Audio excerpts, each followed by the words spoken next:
All right, welcome GHS astronomers. This is our pre-recorded lesson for Thursday, August 20th, and we're looking at part 2 of our space program history lesson. Again, on the first lesson, we covered part 1, which I called the beginnings to VOSTOK 1, VOSTOK 1 being the first launch of a person, a human, into space with Yuri Gagarin from the Soviet Union on April 12, 1961. And part 2 here, again, is going to be covering Mercury to Apollo Soyuz. And just to kind of give you some context,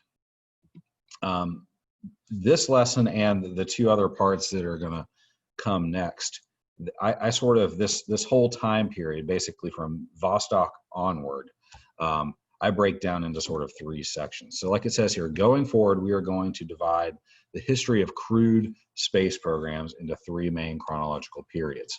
By the way, when we say crewed space programs or a crewed spacecraft or something like that, crewed here, like the word says, it's a crew. It's going to have some sort of, some group of people on board, maybe just one person, but that's what we're referring to, a crew of astronauts, or, you know, if we're talking about the Soviet Union and Russia, they would use the term cosmonaut. But here are the three main chronological periods that I break this down into. And some other sources, they kind of align with what this says as well. So the first one, which is kind of, this is what we're going to look at today, is what I call classic NASA. Begins with Mercury program in roughly 1961, and it ends with the Apollo Soyuz program in 1975. Some people might cut that off earlier, saying that, okay, well, because Apollo 11 lands on the moon in 1969, that's what really ended the space race, and so that's kind of where all this shuts down. But the Apollo 11, of course, as you'll see, is just sort of the beginning of the crewed space missions, the crewed lunar landings, and the last time NASA used 60s era technology was with the Apollo Soyuz mission in 75. So that's sort of where I cut it off. And then we have the shuttle era. So that begins a little bit later. There's a bit of a gap. We'll talk about that. And that's in 1981 with the Space Shuttle Columbia launching. And it ends in 2011 with the final shuttle mission, which is the Space Shuttle Atlantis. And then the third major chronological section is what I call the new space race, which really begins properly, I guess, in 2004 with a vehicle called Spaceship One. And we'll talk plenty about it. And it just continues on today. And it's really, this year, 2020, saw another big step forward with it. We'll talk more about that when we get to it. But like it says here, this is a fairly simplistic breakdown, but I think it kind of hits the major beats of what's kind of gone on in space exploration history or space program history for the past several decades. And we're going to cover, again, in this PowerPoint, classic NASA. All right, so we have the Mercury program.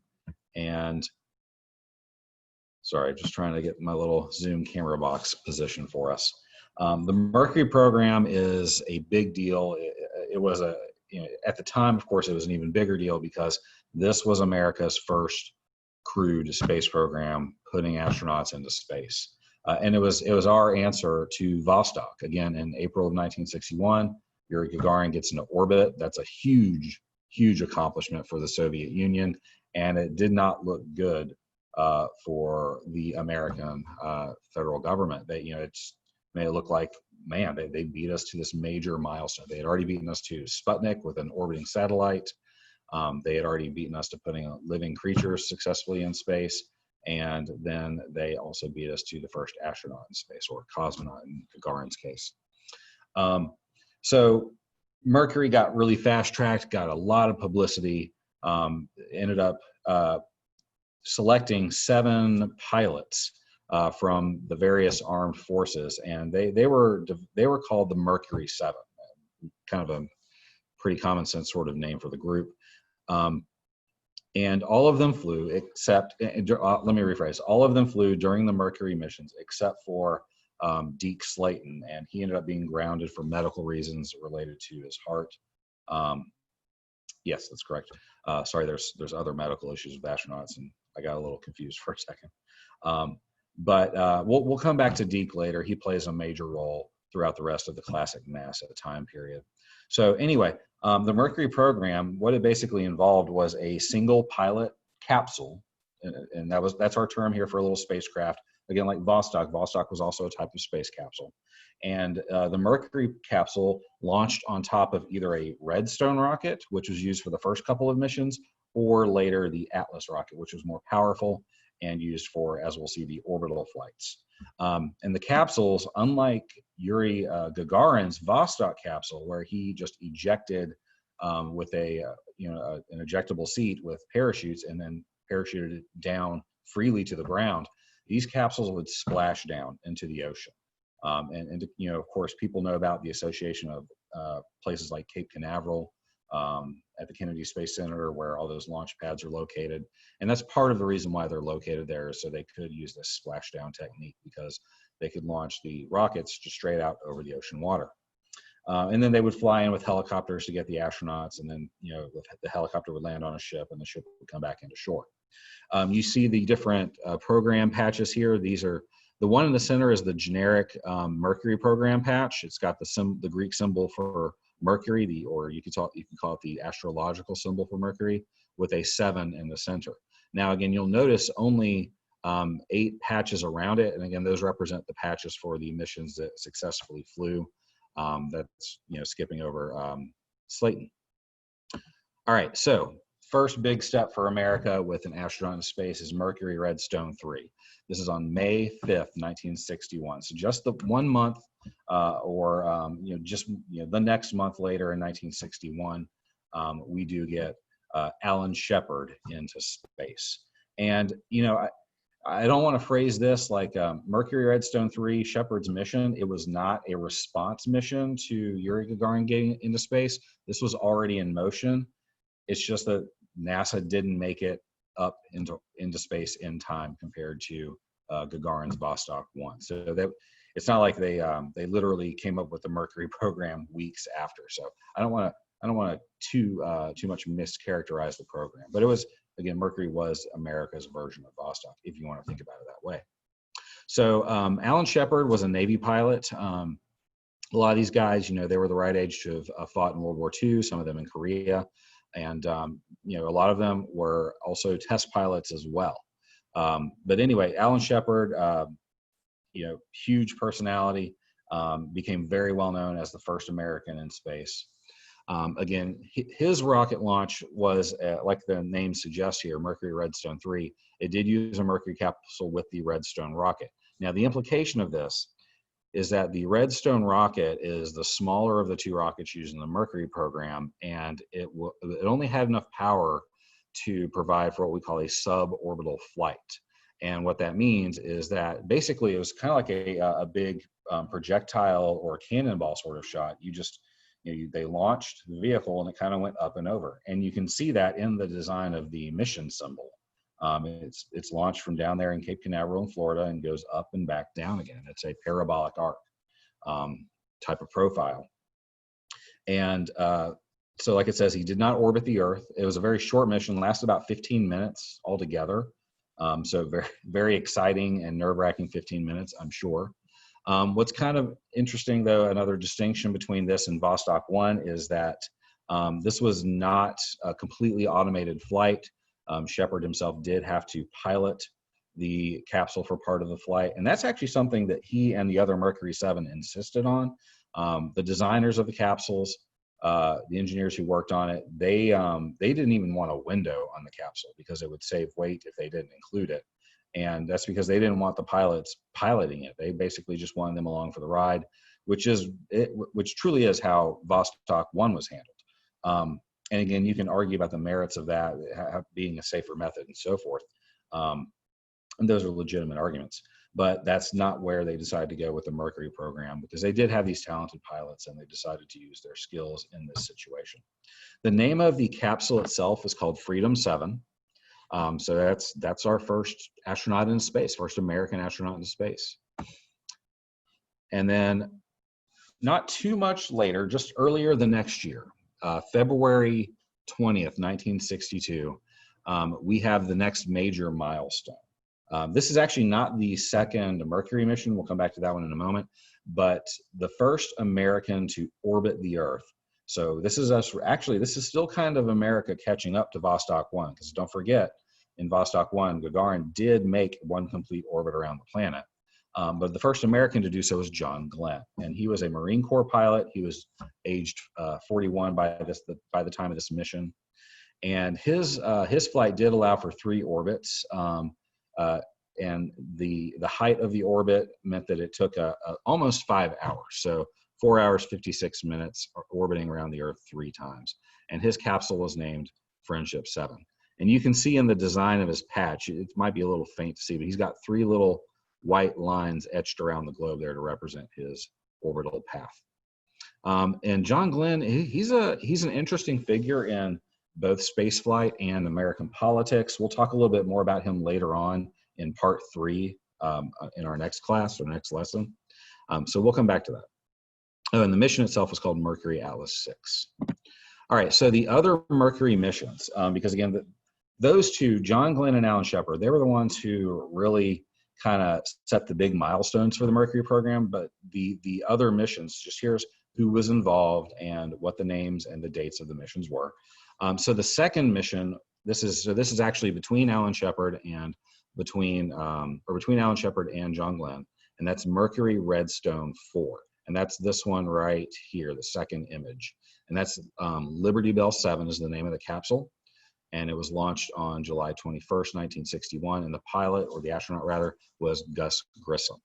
He'll be significant. Again, we'll come back to him later in the lesson as well. Mercury Atlas 7, so this is the one that is after John Glenn. This is on May 24th, 1962, a few months after John Glenn's flight. And the capsule was named Aurora 7, and the astronaut is Scott Carpenter. So you see that one right here, the 4th image. Next one up, second to last, is Mercury Atlas 8 with the capsule named Sigma 7 on October 3rd, 1962, and the astronaut was Wally Schirra. And then the last of the Mercury program, the last of the Mercury astronauts and capsules, was Mercury Atlas 9, named Faith 7, the capsule was. And it was actually the first multi-day mission for the Mercury program, and so therefore for NASA in general, for America.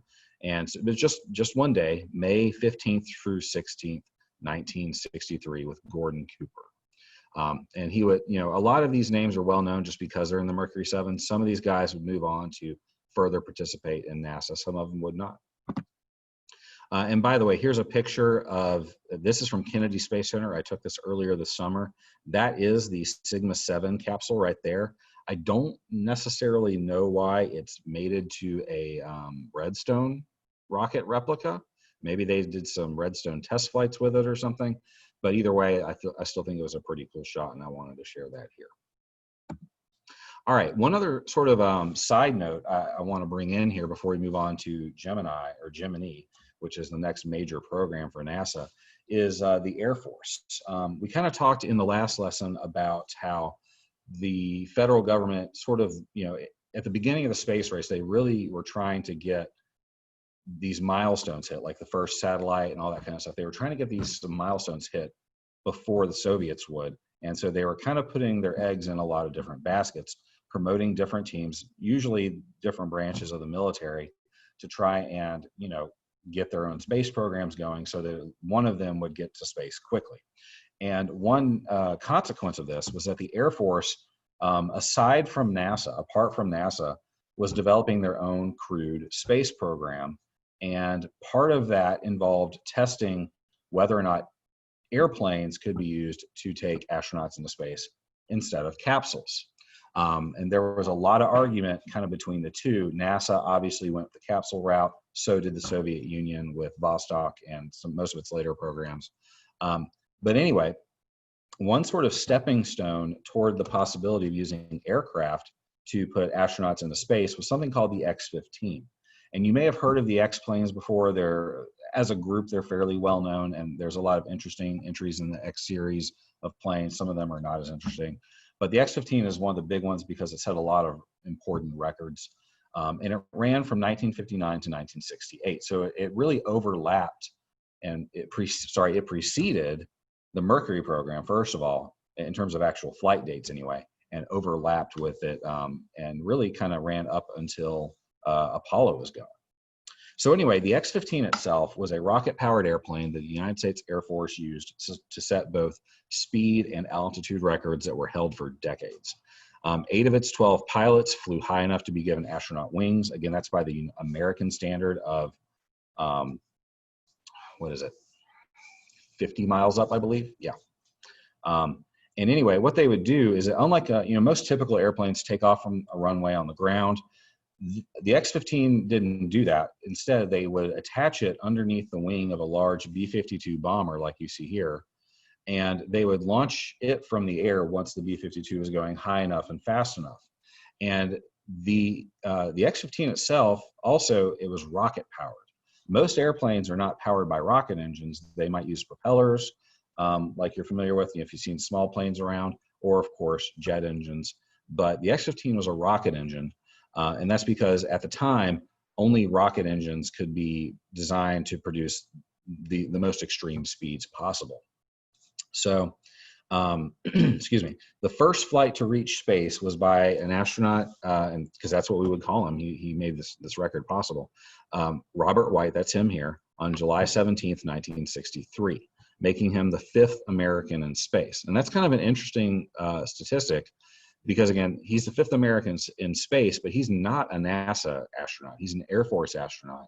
And he didn't go up in a capsule, as part of the Mercury program. He was an X-15 pilot. Neil Armstrong, of course, you know his name already. We'll talk more about him later, but he was an X-15 pilot. And he was actually a civilian pilot. He did not join the X-15 program directly out of the, actually, I'm misspeaking there. He did serve as an Air Force. He joined NASA as a civilian. So forgive me for that, and I corrected it. But anyway, he did not actually, Armstrong himself didn't fly into space with the X-15, but he did fly the longest flight that occurred on April 20th, 1962, and the third fastest flight on July 26th of that same year.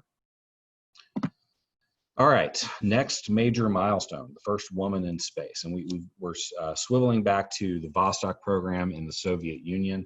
This is VOSTOK 6. So again, Gagarin back in 61 with VOSTOK 1. This is now the 6th mission in that series. And this is in 1963. And again, this is another multi-day mission. This is June 16th through 19th of 1963. And Valentina Tereshkova, she's the cosmonaut in question. And she's up there for a couple of days. She's able to complete 48 total orbits while she's in space. And of course, you can see her capsule there. That's it with the extended service module. All right, next major milestone, yet another Soviet one. This is Voskhod 2. Now, Voskhod is the successor program to Vostok. The capsule is mostly similar. The major difference were engineering steps to make sure that the capsule could be used to do something very new, and that's why we're talking about this mission, and that's what we call a spacewalk. So this was going to be the first time that humans had actually, in their pressure suits, their spacesuits, got out of a space vehicle and floated around in space. And so that's what we have happen here, the first spacewalk. And the overall flight was only about 1 day long, but during that time, of course, they completed their spacewalk. And we have 2 crew members here. And that's another change between Vostok and Voskhod. Vostok capsules were all built for 1 cosmonaut. Voskhod was built for 2. And we have Alexei Leonov on the left, that's him here, and then Pavel Belyayev on the right. And Leonov, unfortunately for Belyayev, Leonov's the more famous one because he's the one who went on the spacewalk. Other than Gagarin, he is probably, well, and Tereshkova, those 3, Gagarin, Tereshkova, and Leonov, are probably all the most famous of the cosmonauts because they performed these early milestones. The spacewalk itself, only about 12 minutes. Again, pretty good short time frame for something brand new and experimental like this. And Voskhod, by the way, is a Russian term for sunrise. That was the inspiration for the name. Okay, shifting back to here in the United States, we have the GEMINI program, or again, most people say Gemini. GEMINI is how you typically hear the NASA folks say it because they're sticking closer to the Greek pronunciation. And again, this is in reference to the constellation of Gemini, where you have the twins. So we'll come back to why that is in just a second. But the purpose of the Gemini program was to get NASA ready for lunar missions. And again, it's kind of like their version of VOSTOK. If Mercury was kind of the NASA version of VOSTOK, Gemini is kind of our version of VOSTOK. And the Gemini program, it had to do a lot. It had to develop technologies and techniques that would allow the lunar Apollo missions to succeed. And there was a very big gulf in capability between the Mercury program and what the Apollo program was going to have to do. So Gemini was the bridge between those two beginning and end points. Again, the constellation Gemini is the twins, Castor and Pollux of Greek mythology. And the name was chosen because, like VOSTOK, this capsule, the Gemini capsule, is a 2-astronaut capsule. And so since you have 2 people on board, it's, kind of like twins. So there we go. Also kind of carrying the theme of 2 further along, the launch vehicle was called the Titan rocket, but specifically it's the Titan II. And that's largely because it has 2 engines on it. A lot of, and that's sort of a side note, a lot of rockets, if their name is succeeded by a number, that number usually, not always, but usually indicates the number of rocket engines on board. And that's the case here with the Titan II. Another brand new technology invented for Gemini was hydrogen fuel cells. These are basically, they're kind of like a particular form of a battery, but they can take hydrogen gas or liquid hydrogen, and they can allow it to run through a chemical process that allows electrical power to be generated. And this was critical because the Apollo capsules to the moon were going to be traveling in space for a few days at a time, and they would use those hydrogen fuel cells to generate power. And that's actually a fuel source that's been investigated for even just common vehicles here on Earth, like cars and so forth. So we'll see if that actually gets anywhere. And by the way, here is a Gemini capsule or Gemini capsule up close. We have the Gemini 9A capsule at Kennedy Space Center. Again, this is an image I took earlier this year during the summertime. Really cool view of it. You get to see the if you look to the right, and you were to swivel around, you'd see the heat shield, and of course you can see into the crew area here. Still a very small capsule. The overall shape looks a lot like the Mercury capsule, but big enough to allow for 2 astronauts. Okay. Gemini 4 is the first major Gemini mission with a major milestone, June 3rd through 7th of 1965, and it's the first American spacewalk. So this is our turn at what Leonov and Belyayev did. It's also the first American truly multi-day mission. Again, we saw that one of the Mercury missions lasted, overnight. But this is the first one that really lasts for several successive days. Now, the crew was Ed White and Jim McDivitt. Ed White is here on the left, Jim is over here on the right, and they're holding here a model of the capsule. Ed White's significant, of course, because he's the one that you also see right here floating around in space. So if you ever see this image, this is typically it's going to be Ed White, and he's the first American to go on a spacewalk. Now, that being said, you also sometimes hear a different term other than spacewalk, and that's EVA, extravehicular activity, meaning getting outside of the vehicle. All right, next big milestone for Gemini was Gemini 6A and 7, which occurred over the course of December 4th through the 18th of 1965. And this is a big deal because this is the first space rendezvous. Of course, a rendezvous means when 2 things meet up. And in this case, we had the 2 Gemini capsules meeting up in space. 2 separate missions, both were launched on different Titan rockets. Gemini 7's flight was the longer one. It was up from December 4th through December 12th, but Gemini 6A was up from December 15th through the 16th.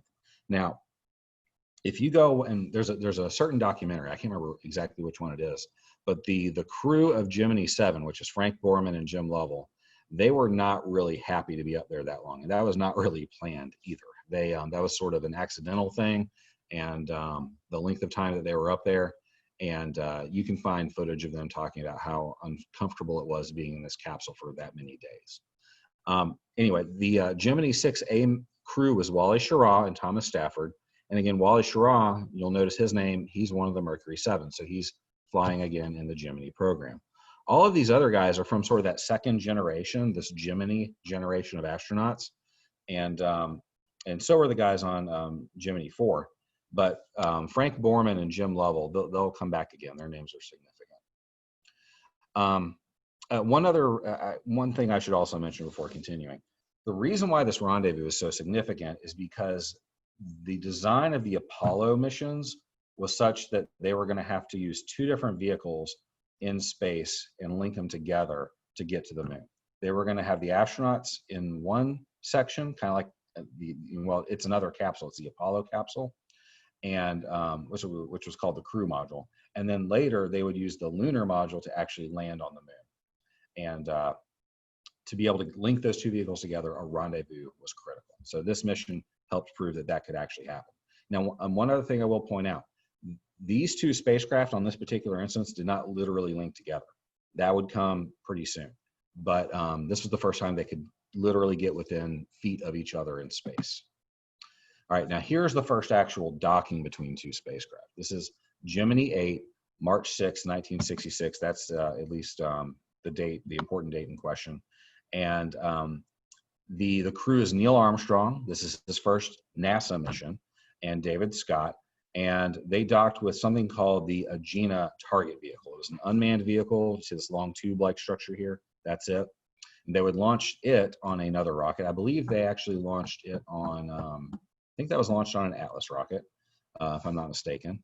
But they had to dock with it just to prove that it could be done. And this was, again, a critical task that was necessary for Apollo later on to succeed. All right, Gemini 12. This is November 11 through 15 of 1966. And this is the first time we have an EVA where the astronauts really actually have to get out and do things, especially for an extended time. So, and that astronaut would be Buzz Aldrin. That's him here.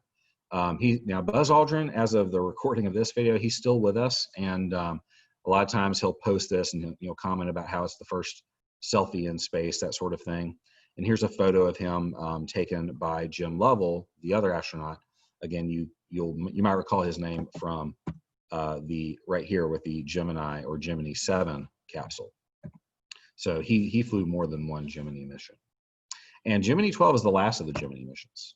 The other missions mentioned here, we have Gemini 3 right here with Gus Grissom. Again, he was one of the Mercury 7. John Young.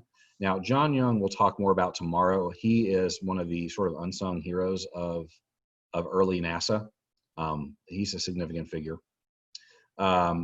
Gemini 5, Gordon Cooper and Pete Conrad, that's right here. You can see by their mission profile, they were looking at an 8-day mission. Gemini 9A, Thomas Stafford and Eugene Cernan, they're right here. Sorry, wrong one. 9A, right here, Stafford, Cernan, there we go. Sorry about that. Gemini 10, John Young again, and Michael Collins. Now, Michael Collins is significant because he is on the Apollo 11 mission that we'll be talking about. Gemini 11, which is right down here, that's Pete Conrad and Richard Gordon, or Dick Gordon. Okay. And here's all the different Gemini capsules or Gemini capsules with their launch rockets, their Titan rockets. And that's what these abbreviations up here stand for. GT means Gemini Titan. So Gemini Titan 1, 2, and all the way to 12. So again, very interesting look compared to both Mercury and Apollo. You know, it's kind of weird. The Titan rocket to me has always looked kind of strange because there's no fins at all. So just it looks kind of strange, but it worked well. All right, shifting again to the Soviet Union. We have Luna 9, but also staying in America at the same time with the SURVEYOR program.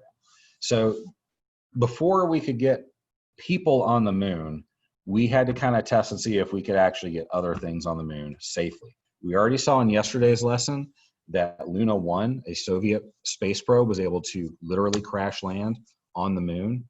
But in 1966, the Soviet Union launched Luna 9 in February 3rd of 1966, and they were able to successfully do a soft landing on the moon. And a soft landing is basically just a good one. It's one where you don't crash. And instead of a hard landing, it's a soft landing. And the Luna 9 probe, that's what you see here. It has kind of a neat little shape to it. Kind of looks like an opened up Sputnik satellite, but those pedals those were sort of to help stabilize it on the lunar surface once they opened up. But it also had an orbiting vehicle to the mission that it did not itself land on the lunar surface. Now the SURVEYOR program came just a little bit later. So later that same year, in June of 1966, NASA lands SURVEYOR-1 on the moon. First, like it says, first American soft landing on the moon. And there were a total of, let's see, of 7 total probes. 5 of the SURVEYOR probes successfully landed. 2 of them didn't for a couple of different reasons, but most of them did. What's kind of interesting too is SURVEYOR-3 became the first vehicle that lunar astronauts were able to land nearby and go and interact with themselves. In fact, the Apollo 12 astronauts, went and got the camera on board the SURVEYOR-3 probe and took it back home for later. And that camera is now at the Smithsonian, I believe, Air and Space Museum. So both of these programs, Luna 9 and a few of the other Luna missions, and then the SURVEYOR mission, were successful in showing that, yes, we can actually potentially get humans on the moon because it is safe to land there. And that was, again, just to kind of put this in context, that was not known for certain before these missions. The possibility of lunar dust being too deep to allow for any kind of safe landing was a real thing. People actually suspected that that was the case. We also didn't really know too much about any sort of magnetic field around the moon, if that might pose some problems with navigational equipment and so forth, communication equipment. So these missions helped figure out a lot of those things and laid the groundwork for the Apollo missions later. All right, speaking of which, the Apollo program. The Apollo program is sort of the holy grail or the crowning achievement, that's maybe a better term, of NASA. We put people on the moon. It's a big deal. It's one of, a lot of people cite this as one of the greatest accomplishments of humanity. So it's hard to underscore. Just like Gagarin into space in 1961, just like getting him into space the first time was a big deal, this is still way up there. So of course the purpose of Apollo was to put Americans on the moon. The capsule for the Apollo system, or the Apollo program, was called the command module. That's what they called it. And it was designed to carry 3 crew members, 3 astronauts. And so you have this progression with Mercury capsules carrying 1 astronaut, Gemini carrying 2, and Apollo now carrying 3. And you can actually see that in the Apollo logo, those 3 stars across the center of the A there, those represent the 3 astronauts for each mission. Now, behind the command module, was something called the service module. And it basically just looked like a big can. It was a cylinder with a large rocket bell nozzle on the end. But it also had, had room for fuel, oxygen for the astronauts, water, all these kinds of things to help them get to the moon and back, by the way. They needed the service module to come back to Earth as well. Now, the other critical component, the third component, is the lunar module, the LM, or just LEM. Sometimes you hear NASA people call it that. And it would only carry 2 astronauts. And the reason for this is because while 2 astronauts would go down to the lunar surface in the lunar module, the 3rd astronaut of the mission would stay up in orbit on the command module, which was still attached to the service module. Which, by the way, the command and service modules, whenever they were together, a lot of times that combined unit was just called the CSM, Command Service Module, together. So again, once the lunar astronauts on the surface were done, they would launch in the top part of the LM. So it would actually separate it. The lunar module itself is really 2 parts. But the top part would go up, rendezvous with the CSM in space. All the astronauts would now be back on board the CSM, and then they would head back home toward Earth. Now, here's the thing, though, is that the only part that actually came back through Earth's atmosphere was just the command module itself. It would detach from the service module and the lunar module, what was left of it anyway, and just that capsule would come back down to Earth.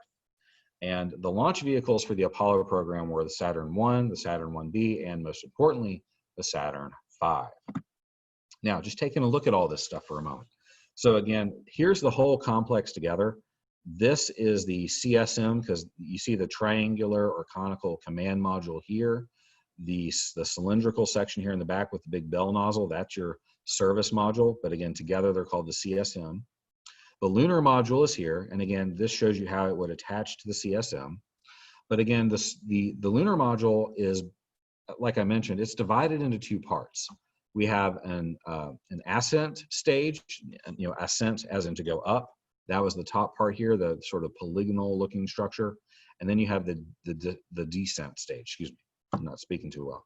But that's the part with the legs. It's a little more boxy, and it's got a bit of a big bell nozzle at the bottom as well. And all of these things, again, were launched on a Saturn V, at least for the missions that actually went to the moon. Some of the earlier test missions used the Saturn I or the Saturn 1B when they were just trying to test these vehicles out in Earth orbit. But you can see here, this triangular section, that's your command module. The service module is right behind it. And then you have this empty section, this cargo section, where they would store the lunar module, and the bell nozzle of the CSM kind of poked in there as well. And so everything else behind that, that's all fuel tanks and engines for the Saturn V, which was just a tremendous rocket. It was a huge rocket, powered mainly at launch by 5 big F1 or sometimes J2 engines that provided just ridiculous amounts of thrust. Now, here's a cool little display from the Lego store over at Sugarloaf. I took this maybe a year and a half ago or something like that. But this is a Lego set for the Saturn V. It's got a little, lunar module there. You can see the command and service module over here. This little piece represents the command module once it splashes down, and it has these little flotation devices that pop out and help keep it afloat until the astronauts are rescued by helicopter. And this Lego set represents, it's a larger set of just the lunar module. And this is something I actually have been able to get my hands on myself, and I'll bring it in sometime and do a little video for it maybe. But it's pretty neat because it shows the separation of the ascent module from the descent module, and you can fit both astronaut figures inside the lunar module and all that kind of stuff. So pretty cool. Here's a mock-up of the lunar module from Space Camp, again, the U.S. Space and Rocket Center over there in Huntsville, Alabama. It's full size, or it's to scale. You can also see a lunar buggy right in front of it. So pretty neat thing to see up close and in person. You can see Mrs. Williams right here, so you can get an idea of how big this thing was. It's a little bit bigger than some people might expect. And there's a shot of the 5 F1 engines on the back of a Saturn V that's also on display in the same building. It's on display horizontally, so it can actually fit, into the building, but it's a very long building in the horizontal direction. And this diagram gives you an idea of just how large the Saturn V is. If you've never seen it in person, and I really recommend, if you have an opportunity to go to a place that has a mock-up of the Saturn V on display, go and take a look. It's tremendous, and it's worth taking a look at. Kennedy Space Center in Cape Canaveral, again, Huntsville, Alabama. Those are probably the two closest ones that just kind of jump to mind. But if you ever go to the Smithsonian in DC, I think they have one as well. And there's a few other locations around the country that have them on display. So anyway, you can look over here. You might be able to see at the very left-hand corner, there's a tiny little white sliver here that represents a person. And they're next to a V2 rocket, which is, tall compared to a person. But as far as these space rockets go, it's pretty small. You have MERCURY-REDSTONE, MERCURY-ATLAS, ATLAS-AGENA. Again, that's that AGENA targeting vehicle from the GEMINI program. And then GEMINI Titan itself. And here are the Saturn I and 1B vehicles. And again, these were used to get the Apollo capsule into Earth orbit when they were doing some of the test flights before they would actually try and send it to the moon, which is what they would use the Saturn V for. Okay, now this is actually going to be our first space tragedy that we're going to speak about. There's 3 main ones that we're going to spend time on. And this is Apollo 1. And this was on January 27th of 1967. But Apollo 1, as you can tell by the name, was to be the first Apollo mission. It was not a mission directly to the moon. It was going to be a test mission in Earth orbit on a Saturn 1B. But what happened is that the crew, Gus Grissom, Ed White, and Roger Chaffee, and again, you might recognize Gus Grissom again. He's right here in the center. He's a veteran of both Mercury and Gemini. He's won the Mercury 7, but he would have been one of the astronauts to participate in all 3 programs. And then we have Ed White over here, first American to do a spacewalker EVA. And then Roger Chaffee, this was going to be his first mission. Their mission was intended to achieve lower Earth orbit, and again, to return from that to test the reliability of this program, the Apollo capsule and the Saturn 1B rocket. But they were doing a dress rehearsal on the launch pad, just kind of making sure everything went well and preparing for, I think the launch was supposed to be the next day. But they, what happened, at least from what we can tell, is there was an electrical short inside the command module. And the problem was, normally that wouldn't be that big of a deal, at least not in terms of danger. But the atmosphere that they provided inside the command module was pure oxygen. And of course, we already spent some time yesterday talking about how oxygen is used to generate flame, to make a fire and so forth. And that's exactly what happened here. The entirety of the inside of the capsule burst into flames, and that's what took the lives of these 3 astronauts. So, and one reason why that actually happened, because you might be wondering, well, why didn't they get out? Basically, the design of the hatch, unfortunately, was such that it prevented, it was supposed to open inward. So like if you were inside the capsule, you would open the hatch and pull it in toward you instead of out, toward the outside environment. And the amount of air pressure that had built up inside the capsule from just, flooding it with the oxygen in the first place, and then also the flames expanding the gas that increased the pressure, that prevented them from pulling the hatch inward and open, and so it trapped them inside. So obviously this was a devastating event, first major tragedy for NASA. That's actually a bit of a misstep, that statement anyway. There were some other astronauts who lost their lives before this. They didn't lose them in directly in like space mission scenarios. Some of them died in plane flights going from like Houston to Cape Canaveral, things like that. But this was the first time that astronauts were preparing directly for a space mission and lost their lives. So again, you may have heard of Apollo 1 before. That's sort of the shortened story behind it, and it's a sad thing. If you have ever seen the movie First Man, came out just a couple of years ago with, I'm going to forget his name. Anyway, it's portraying Neil Armstrong. First Man means as in first man on the moon. And it shows him dealing with this tragedy among some of the other tragedies. And because he had become close friends with Ed White, and this really affected him quite a bit. Well, now let's move on to a little bit more successful mission, and that's Apollo 8. And that was later. You can see Apollo 1 was in January of '67. Apollo 8 would not occur until December of 1968. December 21st, excuse me. And this is a big milestone because this is the first time humans flew to the moon. They didn't land on this one, but they flew there, orbited it, and came back. And you can kind of see the number 8 of the mission also reflects the figure 8 form of their flight path, which is kind of neat. The crew is somewhat recognizable. We have both Jim Lovell right here and Frank Borman, both of them Gemini veterans. And then we have William Anders, a new astronaut for the Apollo program. And this was a fantastically successful mission, no problems. And that's something that everybody is quite happy about, because they knew that once this happened, we were going to be getting pretty close to actually landing on the moon. And that's now what we're talking about, Apollo 11. Again, sort of the crown jewel of the space program, for NASA at least. We have the first humans on the moon, first humans on any other celestial body. And so far, the only time, well, I don't want to discount the other Apollo missions afterward, but this is the first time humans have landed on another celestial body. And we are still waiting now for this to happen again on a different celestial body. No one has landed on Mars yet. No one's traveled to an asteroid yet. No one's been to any other location. I don't think we really want to go to Venus. We'll talk about why later on. But yeah, so far, these are the first and only people, these guys right here, Neil Armstrong and Buzz Aldrin, who have stepped foot for the first time as the first people on another celestial body. Michael Collins here, again, I mentioned him earlier.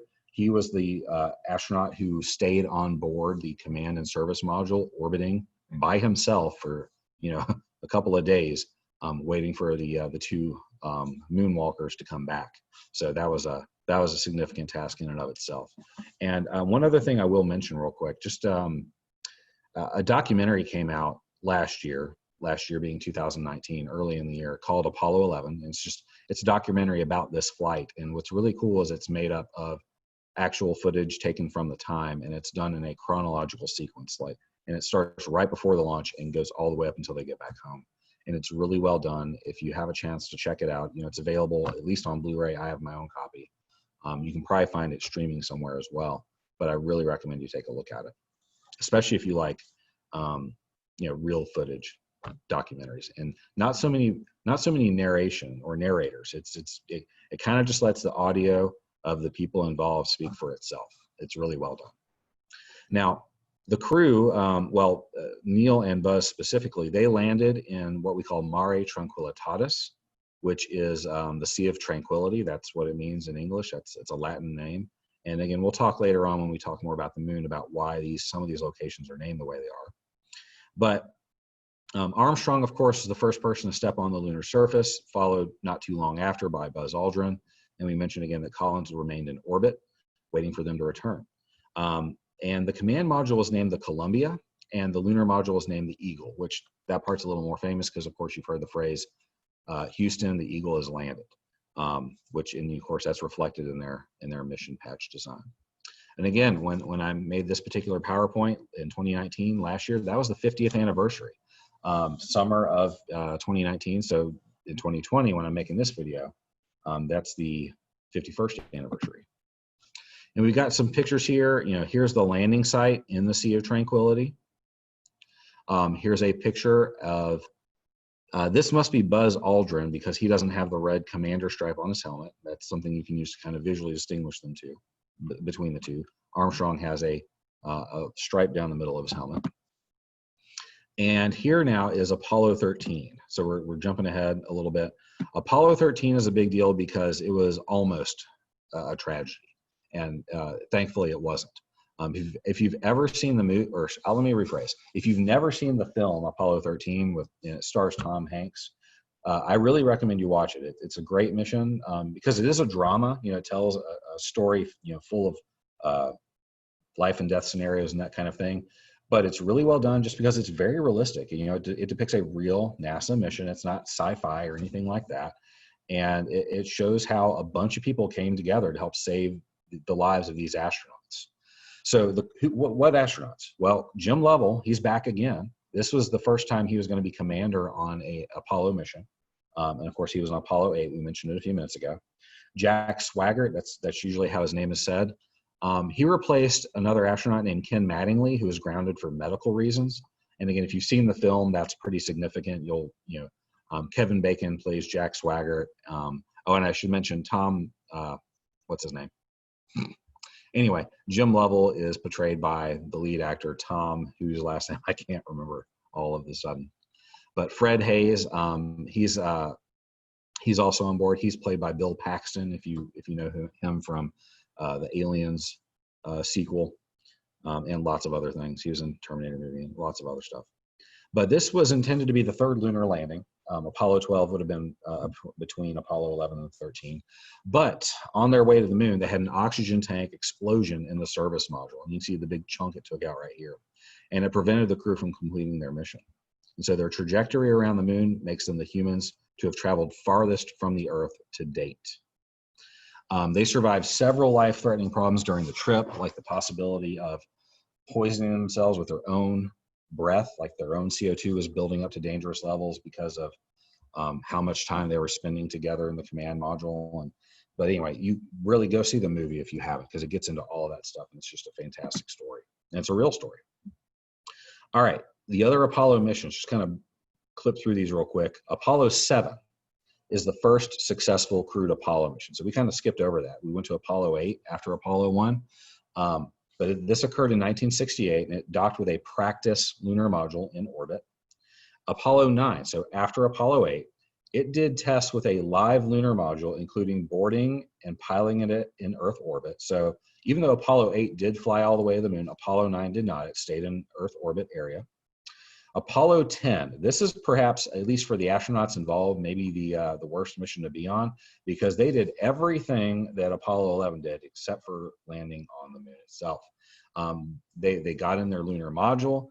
They literally went down toward the lunar surface. They stopped at about 9 miles above the surface and then had to come back, dock back with the CSM and come back home. So I really feel for those guys on that crew. But hey, somebody had to make sure it could be done safely so that the next mission could do it to completion.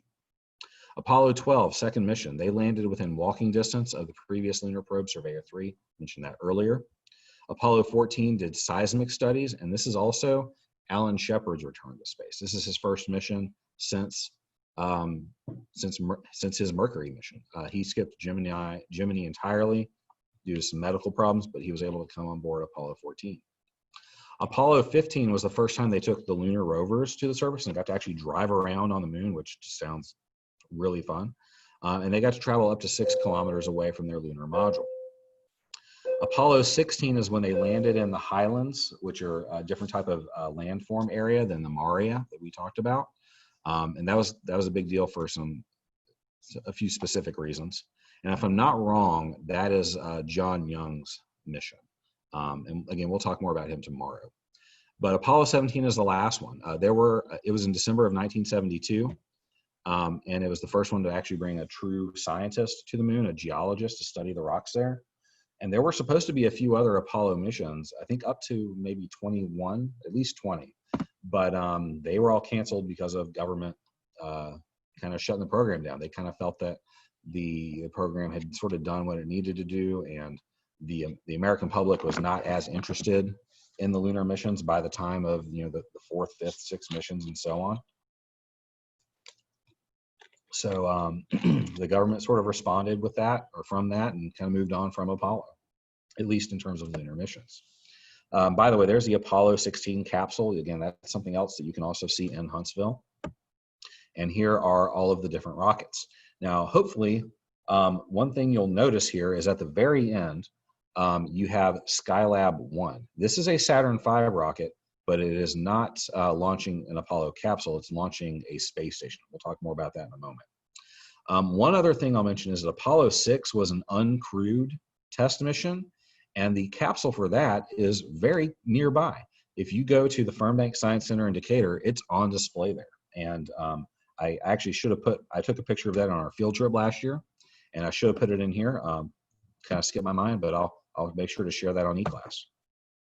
Now, a lot of people ask and wonder about the Soviet Union. Why didn't they get to the moon first? Were they ever going to go to the moon? Did they ever go after America did? Anything like that?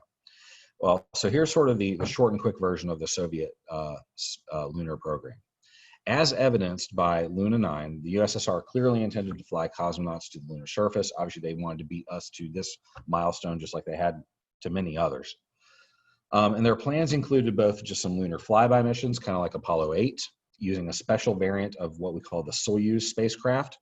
But they also, of course, wanted to do some landing missions using yet another Soyuz variant, but also something called the LK lander. And that's a little picture of it right here. A much smaller lander than the Apollo lunar module, but that's what it would look like. The vehicles were to be launched to the moon on something called the N1 rocket, which was their counterpart to the Saturn V. So another very, very large rocket. You'll see it on the next slide. But technical setbacks with their vehicles, the technology involved, and of course Apollo 11 reaching the lunar surface first meant that the USSR eventually just ended up canceling the program. They sort of just kind of walked away from it all. And but here's some visuals kind of comparing Saturn V and Apollo with the N1 and Soyuz and the LK. And here's another picture within a assembly facility of putting together the N1. And one of the problems they had with it was they had an explosion for one of the test launches, and it ended up being, because there was just so much fuel on board this thing, it was one of the biggest normal explosions ever. Not, obviously not as big as a nuclear detonation, but one of the largest normal explosions in recent memory. Maybe comparable to the Beirut explosion that happened not long before this video was recorded. All right, we're getting kind of along here. We got 2 more things to talk about before we finish up, and that's SKYLAB and then Apollo Soyuz. So SKYLAB was America's first space station. And I say America's first because we actually have the Soviet Union hitting that milestone first as well with what we call the Salyut series of space stations. And we'll talk a little bit more about them tomorrow because the Soviet Union later had a much larger Mir station that had a much bigger impact for its legacy. But SKYLAB was put up on May 14th of 1973 and stayed occupied. Well, it didn't stay occupied, but missions continued until February of 74. And again, what's kind of interesting too is that this is the only exclusively American space station. The United States has never made another space station exclusively of its own. The International Space Station that we are part of now is, again, just that. It's an international program. We supply part of the components, but not all of it. And so Saturn V is the only time we've done this just by ourselves. And it's also the last mission for which a Saturn V was used. And that was to launch the actual station itself. And interestingly, the excuse me, the space station itself, the SKYLAB, is a converted upper stage to a Saturn V. And that actually lends it one of its advantages. The upper stage of the Saturn V has a lot of empty room inside of it. And that means it's a pretty roomy space station. For its size, it has the most interior volume of any space station ever. All the other space stations that have been made, whether they were smaller or bigger than SKYLAB, have had less interior volume for their size. It hosted the crews of 3 people apiece for 4 different missions, and it also hit a record of 84 days in space with the SKYLAB 4 crew, the last crew that went. And eventually it did re-enter or deorbit, going into the atmosphere in 1979. And we have another couple of pictures on the next slide here, a nice cutaway picture. And you can kind of see how relatively roomy it is inside. You can also see here where the crews would actually go up on Apollo capsules. So this is not the last time, but one of the last times that the Apollo capsules were used. And they were not launched, the capsules themselves to bring the crew on board were launched on Saturn 1B rockets, not on Saturn V's, because they didn't have to go all the way to the moon. And again, another picture of the interior here. And also, I like this image because it kind of gives you an idea of the different sizes for these different space stations. And of course, it's got the shuttle in there as well. But if you look, here is Salyut 1, which is the first space station ever from the Soviet Union. And actually, only the green portion is really the space station. The other part here in gray and white, that's a Soyuz capsule spacecraft that was used to get the crew on board and back home.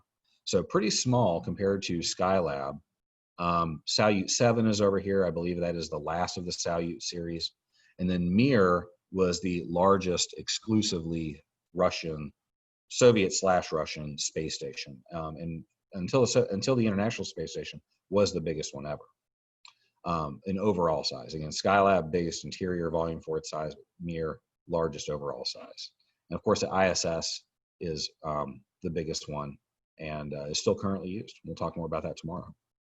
All right, finally nearing the end here. We have Apollo-Soyuz. This is the last mission of classic NASA. This is in 1975 during the summertime, July. And we've got, it's July 15th to 24th. And notice it says American/Soviet.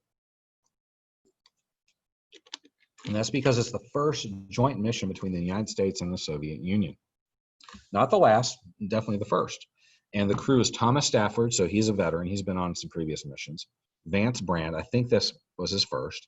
And finally, Deke Slayton gets to go into space. Now, I mentioned, again, Deke Slayton, he was the one member of the Mercury 7 who didn't get to fly for medical reasons. And during this whole time, Deke Slayton was pretty much the guy in charge of astronauts at NASA. He decided who would be on what crews, which crews would get which missions, all that kind of stuff. So he was a tremendously important and an influential person within NASA. But he finally gets his chance to go into space himself here in 1975. Now, on the Soviet side, they bring 2 crew members. They bring Alexei Leonov, again, first spacewalker, so significant individual to bring aboard, and Valery Kubasov. And again, I don't know too much about him. This may have been his first mission. But what they had to do to make this mission work, literally from a technical perspective, was they launched the Apollo CSM with something called the APAS, the Androgynous Peripheral Attachment System, and that would allow it to dock with and connect to the Soyuz capsule. Now, this mission, it didn't really do a lot. I mean, we had already been able to prove before that 2 different spacecraft could dock. Now, this was the first time that 2 spacecraft from totally different space programs were able to dock. So that is a little bit of a milestone in and of itself. But this mission was largely done for political reasons. They were trying to show some unity between the 2 nations, lowering hostility, especially compared to the 60s. But also significantly, this is the last space mission in the United States until the 80s. We're going to have a 6-year gap in space missions with humans between Apollo Soyuz and the first space shuttle mission. And that is where we're going to leave off for today. Thanks for listening in, and we will see you later.